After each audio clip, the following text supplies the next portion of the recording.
खंड 2। दरिया बेगम को देखकर उस तुर्क युवती ने जो हाथ में तलवार लिए थी जानना चाहा, तू इतनी रात गए यहाँ किस लिए आई है? तुमसे क्या कहूं, बस तू सूचना कर दे। तू जा, मैं ना कहूंगी। मैं तुम्हारे आज्ञा पत्र को अच्छी तरह पहचानती हूँ। तू क्या बौरा गई है, हैं? इतनी रात गई क्या बेगम साहिबा सुरमा खरीदती हैं? सवेरे आना। अब अपने प्रेमी के पास जाकर गुलछर्रे उड़ा। इतनी रात गए क्या मैं बिना काम चली आई हूं? दरिया ने कहा। बेगम इस समय आराम कर रही हैं। मैं तभी आई हूं। इतना कहकर दरिया ने शराब भरी बोतल उस युवती के मुंह में डाल दी। वो प्यासी शेरनी की तरह एक सांस में सब पी गई और उसकी प्रशंसा करने लगी। उसने भीतर जाकर सूचना दी। भीतर जेबुनिसा फूलों का एक कुत्ता बना रही थी। उसने उसको भीतर आने की स्वीकृति दे दी। जैसी आज्ञा। मैं तो उसे भगा रही थी, पर वो एक न मानी। कुछ पुरस्कार भी मिला। पहरेदारनी ने अपना मुंह ढक लिया।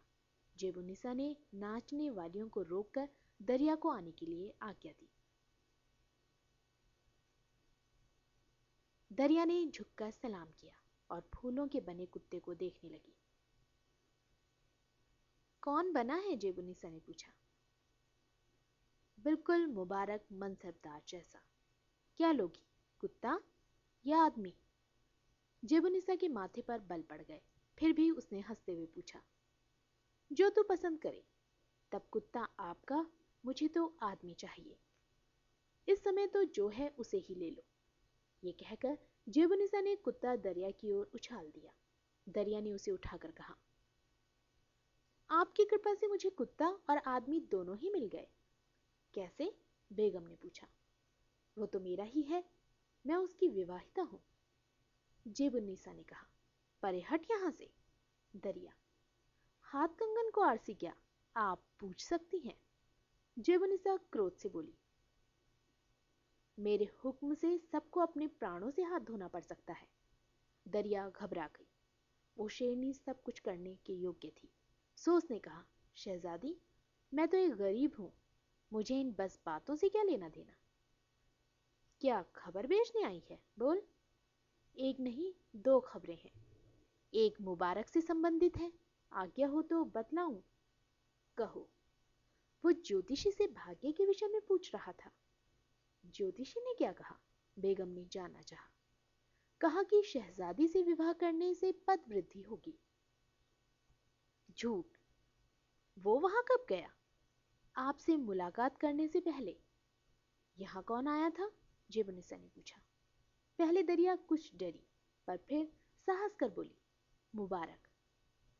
तुझे कैसे मालूम हुआ? पूछा बेगम ने। मैंने खुद अपनी आंखों से आते हुए देखा था। जो ऐसी बात जुबान पर लाता है उसके लिए सजाए मौत दी जाती है। क्या तुम इस बात को जानती नहीं? दरिया, आपके अतिरिक्त और कहीं ये जुबान खुल नहीं सकती, और अगर कभी खुल गई तो जबान काट दी जाएगी। दूसरी खबर क्या है? दूसरी राजस्थान की है। उसने चंचल कुमारी के पैर प्रहार का सब वृतांत नमक मिर्च लगाकर कह सुनाया। शहजादी सुनकर प्रसन्न हुई और इनाम देने की इच्छा से रंग महल के खजाने के नाम फरमान लिख दिया, जिसे लेकर दरिया बेगम चली गई। पहरेदारनी ने पूछा, ठहरो, भागती क्यों हो? मतलब पूरा हो गया, अब घर जाना है।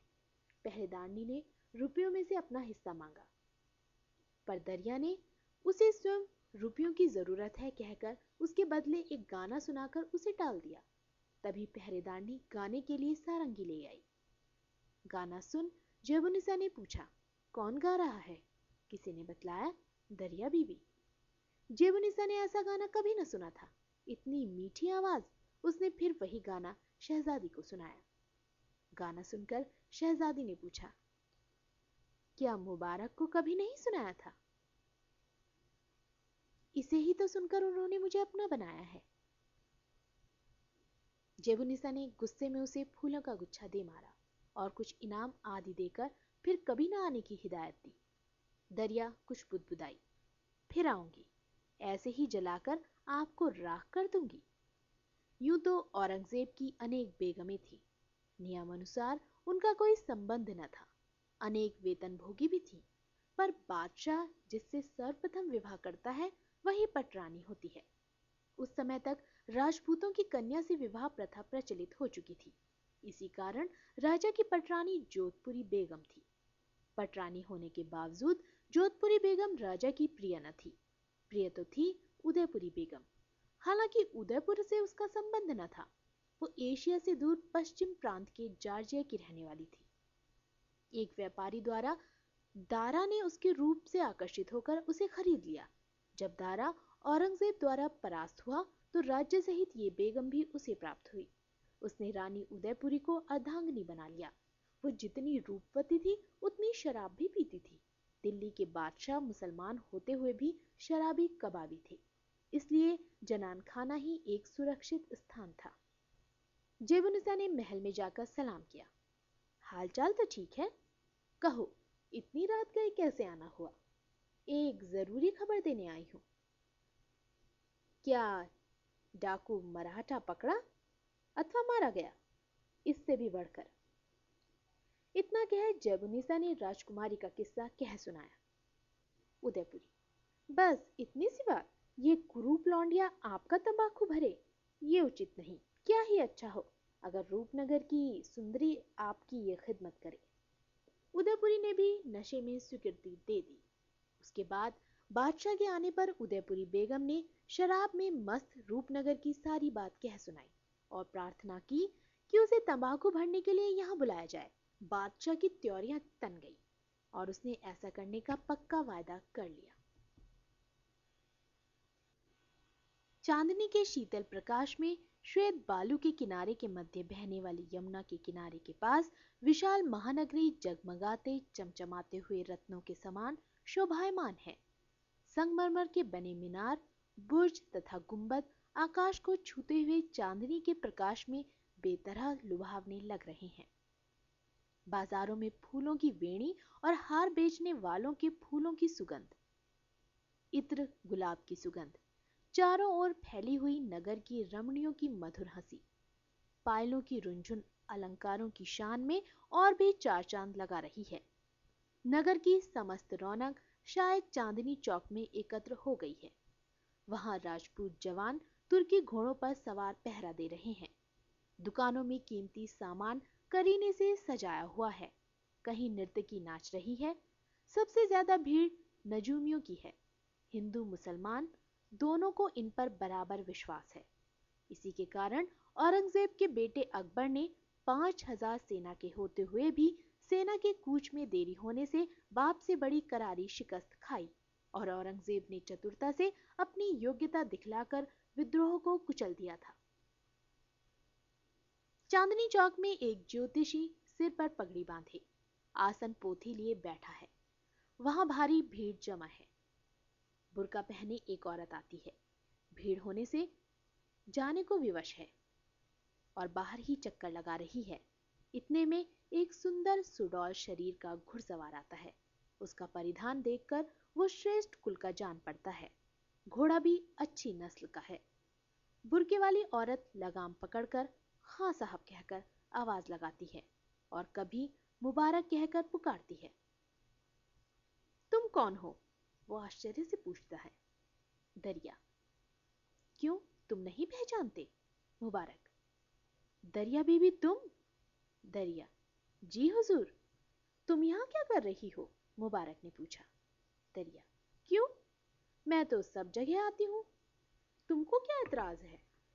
मुबारक। भला मैं क्यों एतराज करूंगा, मेरा तुमसे रिश्ता ही क्या है? इसके बाद उसने आहिस्ता से कहा, क्या कुछ जरूरत है? दरिया।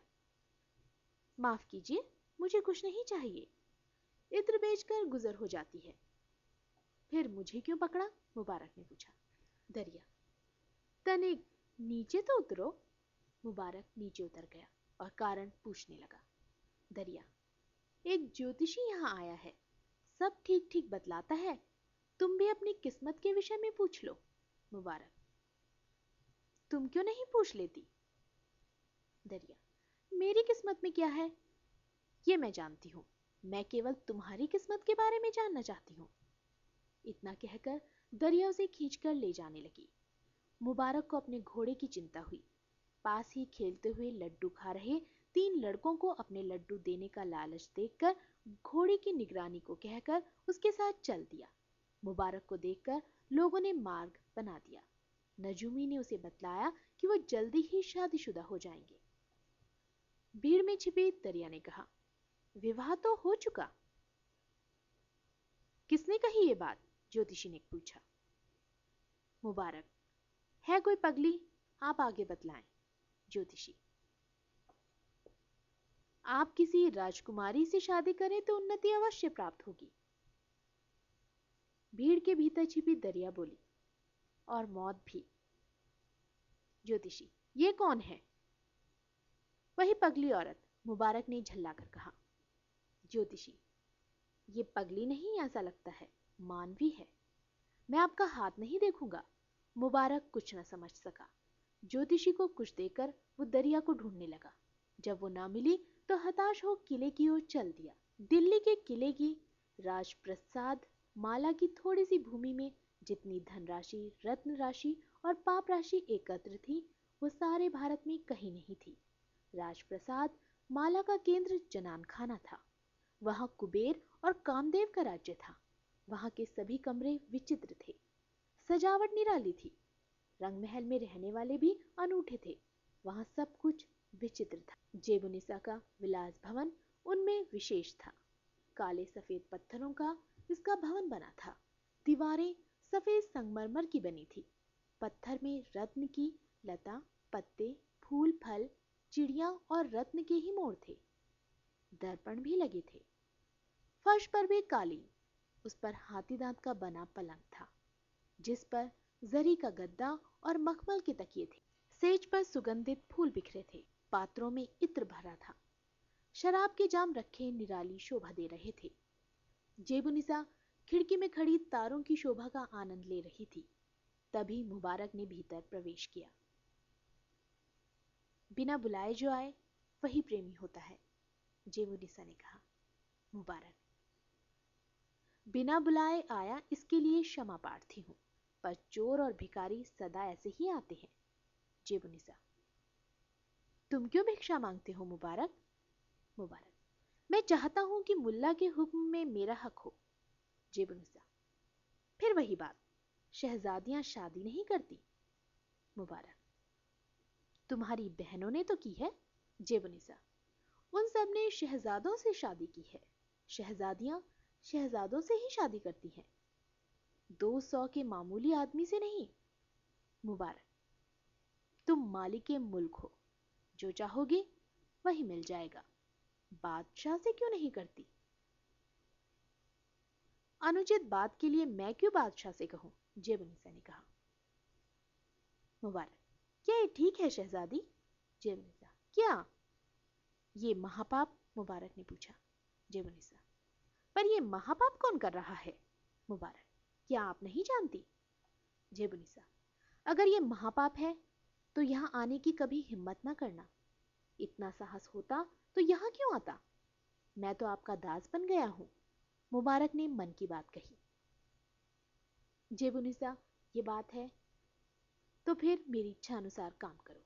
मुबारक, अगर मैं अकेला पाप का भागी होता तो चुपचाप बैठा रहता। मैं तुम्हें अपने से अधिक चाहता हूं। जेबुनिसा, तुमने बादशाहजादी को पाया है। मुबारक, पाप पुण्य अल्लाह के ही बनाए हुए हैं। जेबुनिसा, वे अल्लाह ने छोटों के लिए बनाया है।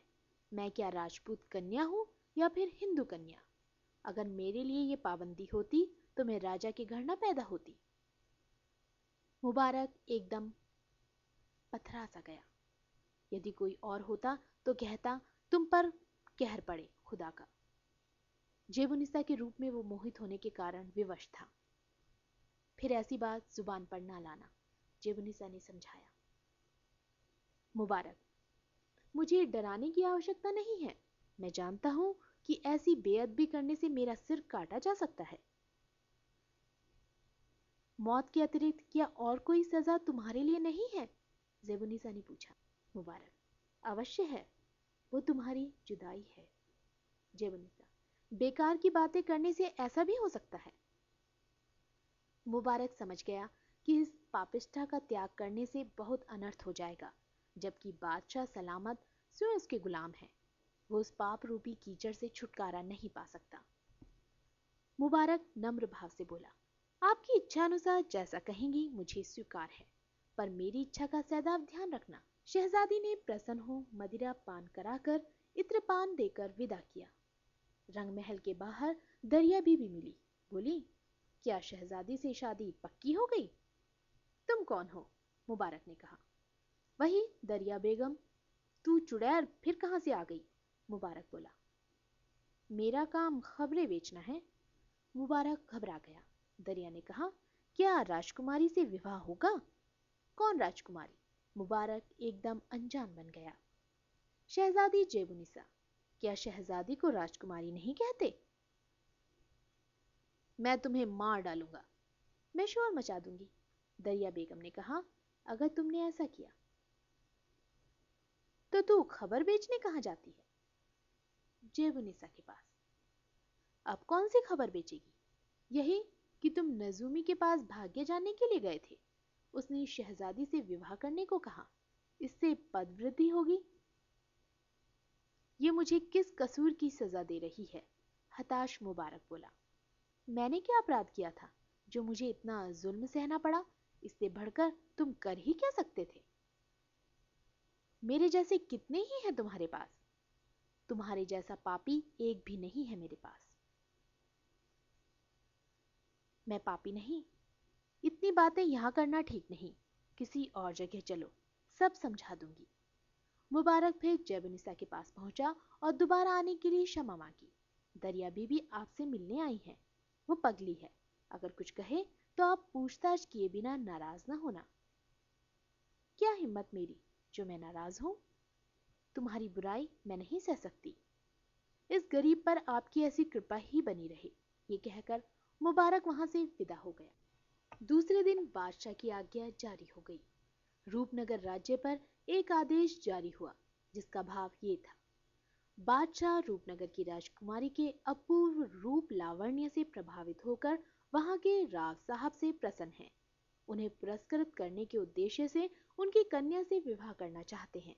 बहुत शीघ्र ही वो अपनी फौज भेजकर दिल्ली बुला लेंगे। इस खबर से रूपनगर में प्रजाघात हुआ। वहां चारों ओर हंसी खुशी का वातावरण छा गया। राजपूत राज्य मुगल बादशाह को कन्या देने में स्वयं को भाग्यशाली मानते थे। इसी कारण रूपनगर का राजा भी इस फरमान से प्रसन्न था। मुगल बादशाह उसका दामाद बने और कन्या मुगल बादशाह उनका दामाद बने और उनकी कन्या पटरानी कहलाए, ये किसके लिए आनंद का विषय न होगा? राजा रानी प्रजा यानी कि हर व्यक्ति इससे खुश था। दुख था तो केवल राजकुमारी तथा उसकी सखियों को, जिन पर अचानक प्रजाघात हुआ था। ये जानकर जोधपुरी बेगम को बहुत सदमा पहुंचा। उसने राजा से कहा, जहांपना, आपके क्रोध के आगे जब देश सिर नहीं उठा सकता तो एक साधारण कन्या की क्या बिसात? राजा हंसे पर कुछ नहीं कहा। जोधपुरी बेगम ने दुखी मन से भगवान से विनती की, हे भगवान, मुझसे मेरा सुहाग चाहे छीन ले, पर इस पापी को उठा ले, ताकि हिंदुत्व इस पृथ्वी से न उठ जाए। देवी उसकी एक अत्यंत विश्वसनीय दासी थी, जो मायके से बेगम के साथ आई थी। उसे एकांत में ले जाकर कहा, तू वापस जाना चाहती है तो मैं भी तुम्हें अभी विदाई देती हूँ। पहले मेरा एक काम कर दे। काम गोपनीय है, पर बदले में पुरस्कार मिलेगा। आप मुझे आदेश करें। रूपनगर की राजकुमारी का हाल सुना। उसके पास जाकर उससे जो कहना होगा, मेरा नाम लेकर ये पंजा दिखाना। वो तुम पर विश्वास कर लेगी। घोड़े से जाना हो तो तुम्हें घोड़ा दूं। क्या कहना होगा? कहना कि हिंदू कन्या होकर मुसलमान के घर आने से तो जहर खाकर मर जाना अच्छा है। बादशाह ने चित्र तोड़ने वाली घटना सुन ली है। उसे उदयपुरी बेगम की चिलम भरने के लिए बुलाया जा रहा है। ताकि उसे इस बेअदबी का दंड मिल सके। पर तुम डरो नहीं, ये दिल्ली का राज्य शीघ्र नष्ट होने को है। जजिया की आग से दक्षिणी से मराठे जोर पकड़ रहे हैं और राजपूत भी इकट्ठे हो रहे हैं। राजपुताने में गौ हत्या हो रही है। कौन राजपूत इस कुकर्म को सहन कर सकेगा? बेगम साहिबा, ऐसा न कहो। दिल्ली का राज्य आपके बेटों को मिलेगा और आप ही इसके नाश की कामना कर रही हैं। जब तक जेबुनिसा तथा उदयपुरी बेगम जैसी पापात्माएं इस संसार में जीवित हैं, ये तख्त मेरे बेटों को मिले, इसकी क्या आशा है? मैं एक बार रोशनारा से मात खा चुकी हूँ। भरे कंठ से जोधपुरी बेगम ने कहा। इन बातों से क्या अभिप्राय? राजकुमारी से कहना कि वो राजा राज सिंह की शरण ले, वो अवश्य उसकी सहायता करेंगे। मैं शुभकामना करती हूँ कि राजा की महर्षि बने, ताकि उदयपुरी उसका तंबाकू भरे तथा जेबुनिसा उसे पंखा झले। क्या ये संभव है? आश्चर्य से पूछा। मैं जो कहती हूँ क्या तुम कर सकती हो? जोधपुरी बेगम ने कहा। मैं अवश्य करूंगी, चाहे मेरी जान ही चली जाए। बेगम ने रुपए, पुरस्कार तथा पंजा देकर उसे हंसी खुशी विदा किया। मध्य रात्रि के समय जेबुनिसा के अंतपुर में मुबारक उपस्थित होकर उसके समक्ष गलीचे पर घुटने टेक कर बैठ गया। वो दोनों हाथ जोड़े, उतरा हुआ चेहरा लिए रत्न जड़ित पलंग पर बैठी हुई तंबाकू पी रही जेबुनिसा के पास बैठा था। जेबुनिसा ने पूछा, जो कुछ पूछूंगी सच सच कहोगे मुबारक? मुबारक। हुक्म की तालीम की जाएगी? जैब ने पूछा। तुमने दरिया से निकाह किया था, सच बोलना। मुबारक, जब अपने देश में था तब की बात है। और अब मुझसे निकाह करने के इच्छुक हो? मुबारक ने बतलाया, मैं उसे तलाक देकर अब स्वतंत्र हूं। ऐसा करने का उद्देश्य? ये तो आपको मालूम ही है कि वो बेवकूफ है, लालची है।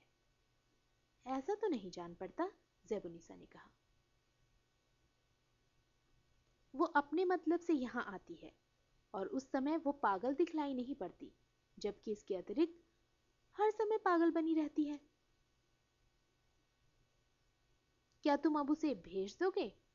कहना कि जेबुनिसा को सुरमा लेना है। पर मैं कल सुबह ही यहां से जा रहा हूं।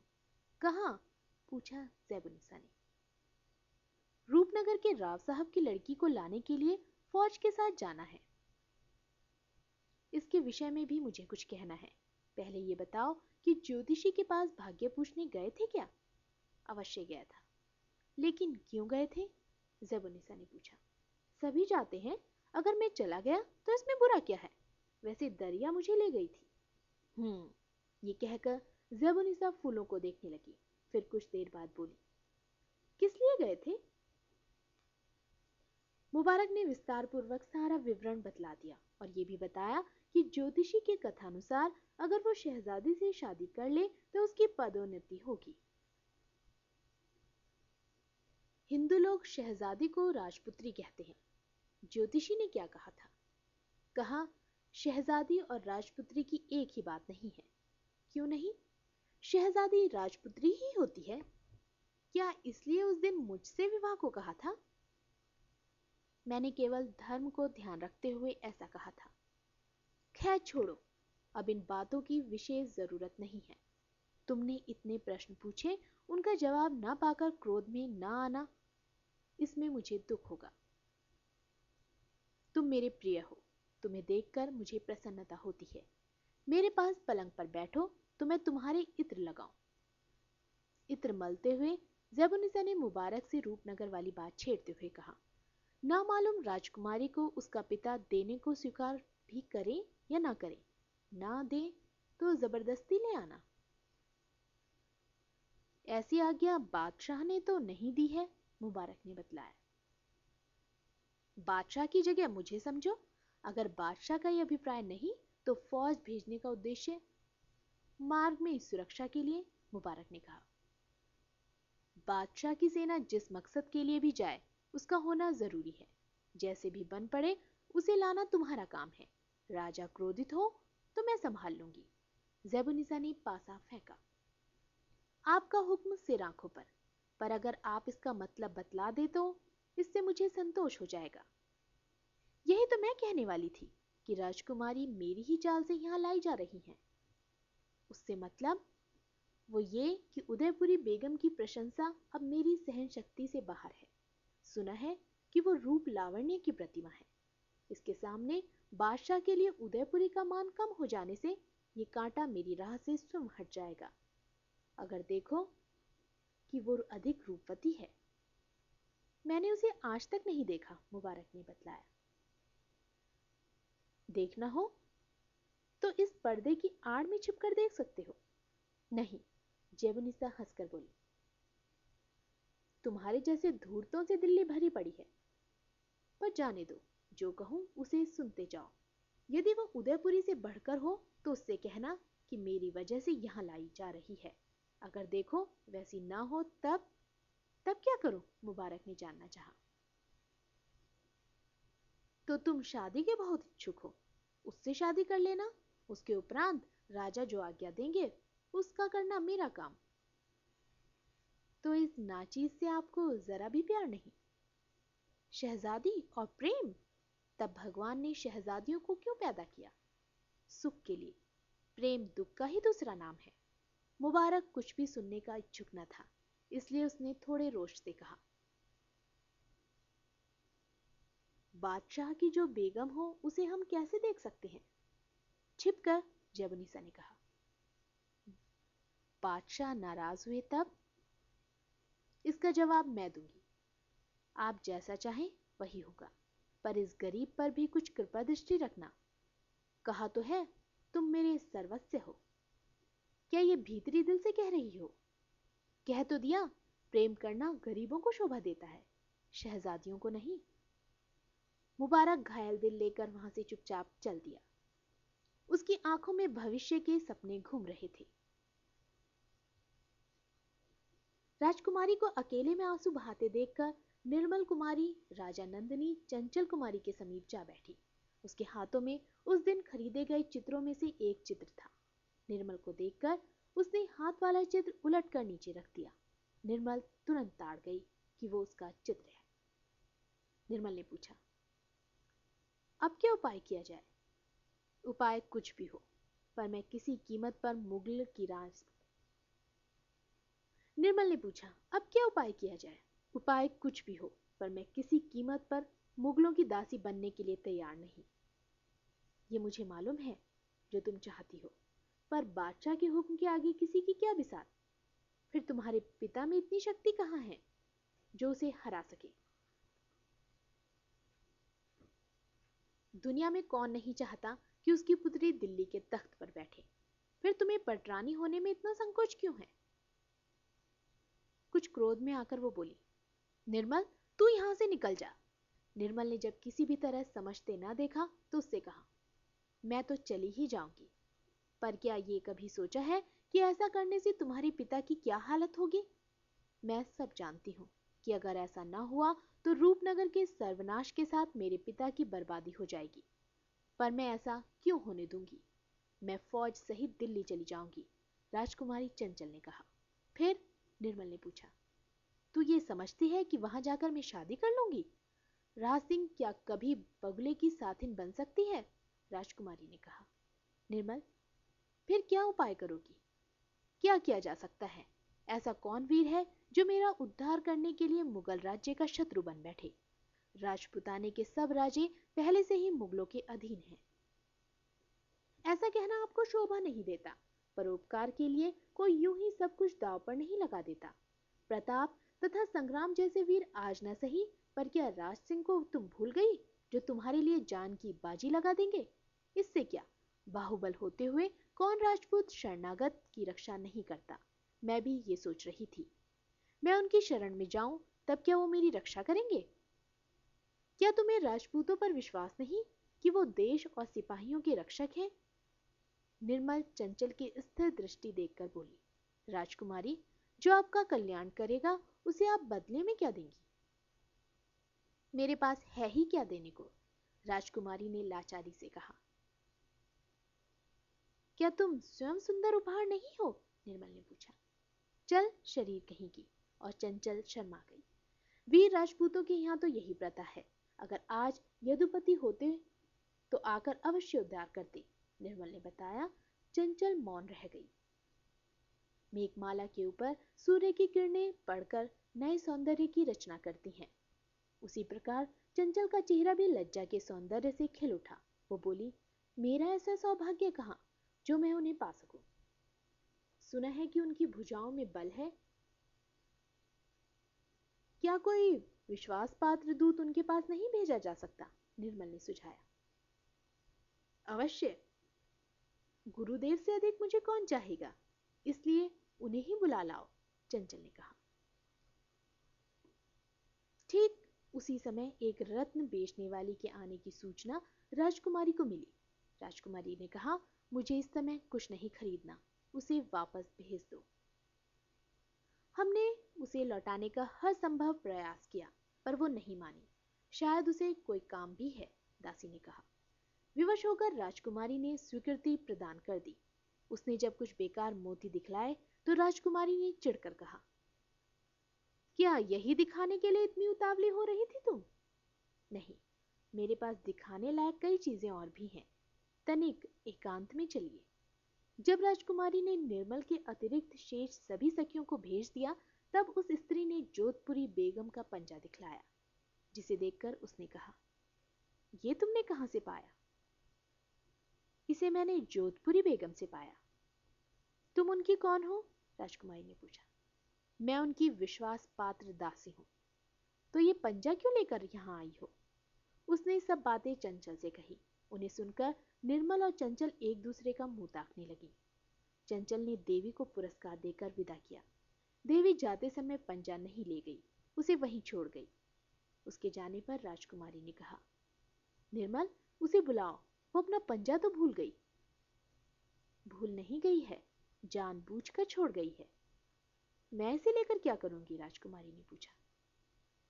अभी रख लो, किसी समय जोधपुरी को लौटा देंगे।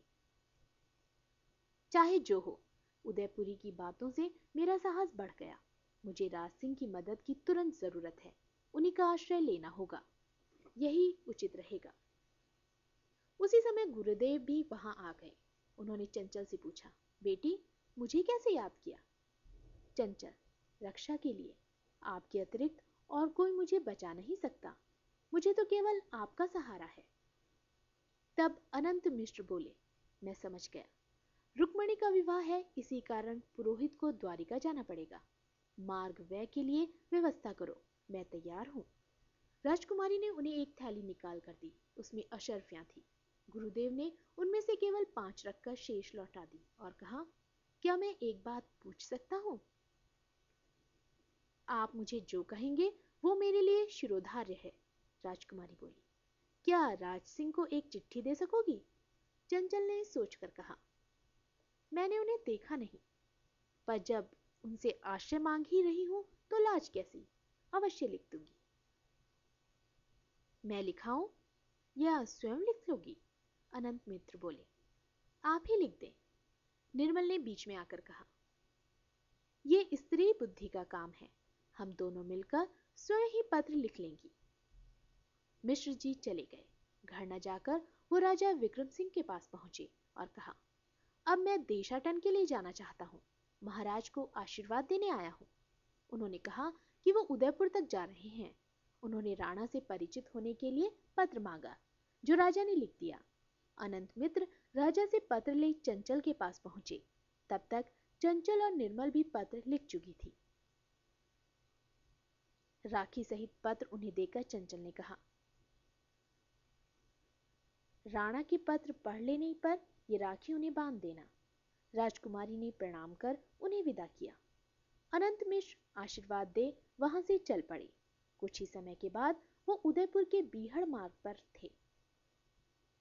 अनंत मिश्र ने उदयपुर की यात्रा निर्विघ्न की।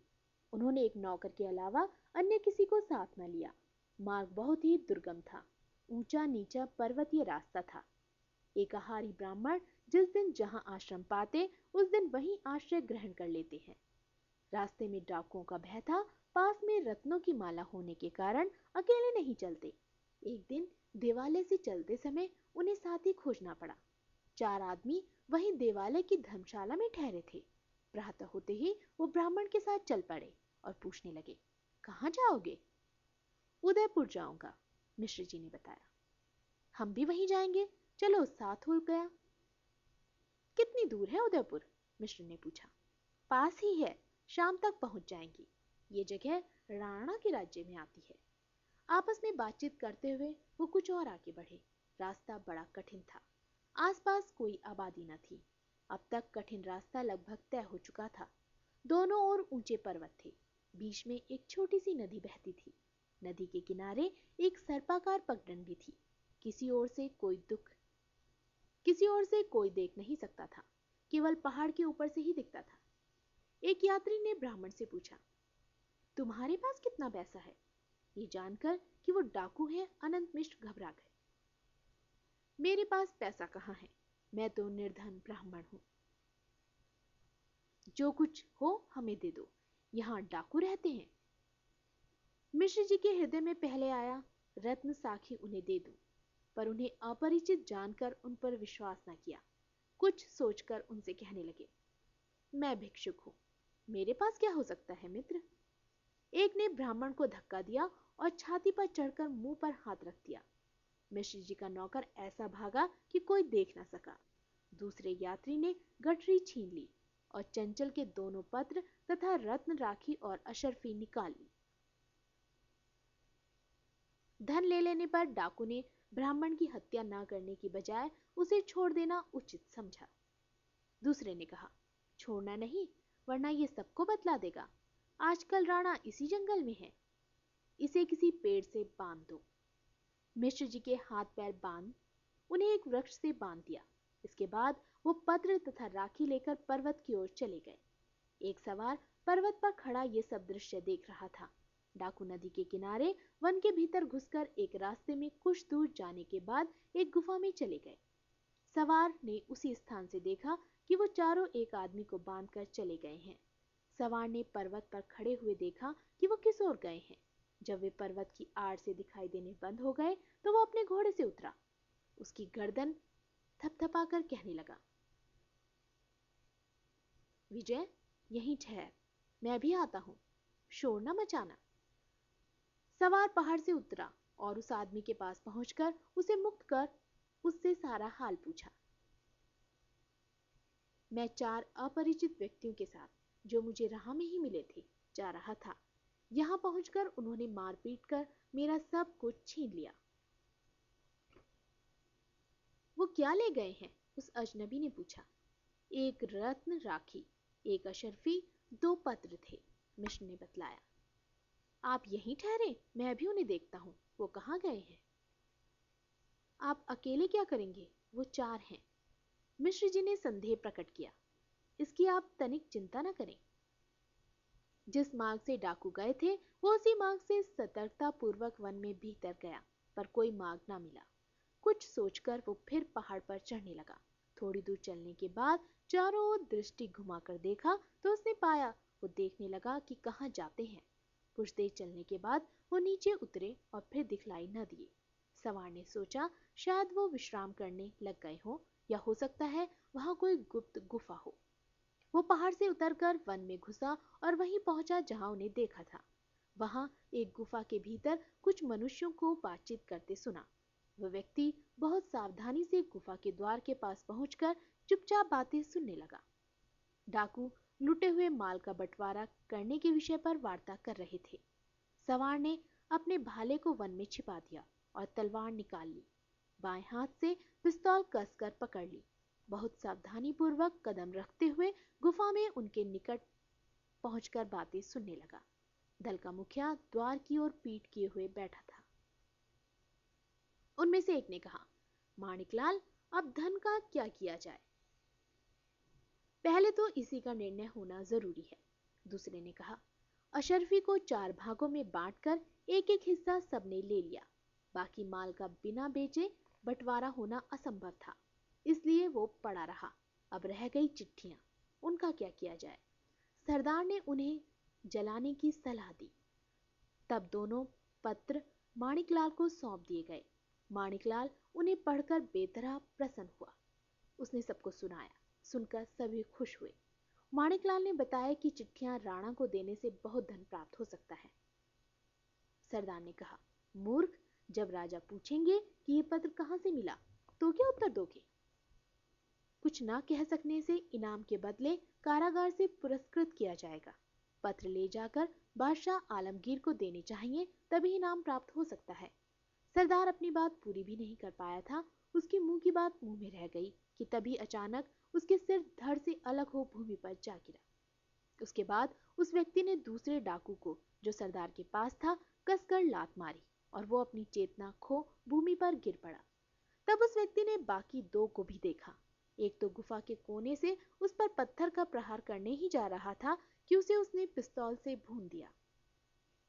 शेष रह गया माणिकलाल। वो वहां से भाग निकला। वह व्यक्ति भी माणिकलाल के पीछे भागा। भागते हुए माणिकलाल का पांव उस भाले से टकरा गया जिसे उसने वन में छिपा दिया था। तब वो उसे उठाकर उस व्यक्ति की ओर लपका और बोला, मैं आपको पहचान गया हूं, आप रुक जाएं, नहीं तो इस भाले से आपको मार डालूंगा। राजसिंह ने हंसकर कहा, तू मार भी सकेगा? इतना कहकर उन्होंने खाली फायर माणिकलाल के हाथ पर किया तो भय से उसके हाथ से भाला गिर पड़ा। राज सिंह ने उसे उठाकर माणिकलाल को पकड़ लिया और तलवार से उसका सिर काटने लगा। तभी वो गिड़गिड़ाया, मुझे छोड़ दो, मेरा जीवन बख्श दो। क्या तू मौत से डरता है? राज सिंह ने पूछा। मरने से नहीं डरता, पर चिंता तो है अपनी उस 7 साल की बिना मां की बच्ची की, जो शाम को मेरी राह देखेगी। मुझे ना पाकर उसकी क्या हालत होगी। अगर आप मारना चाहते हैं तो पहले उसको मार दो। माणिकलाल ने प्रार्थना की। तुम मुझे पहचानते हो? पूछा राज सिंह ने। राणा राज सिंह को भला कौन नहीं जानता।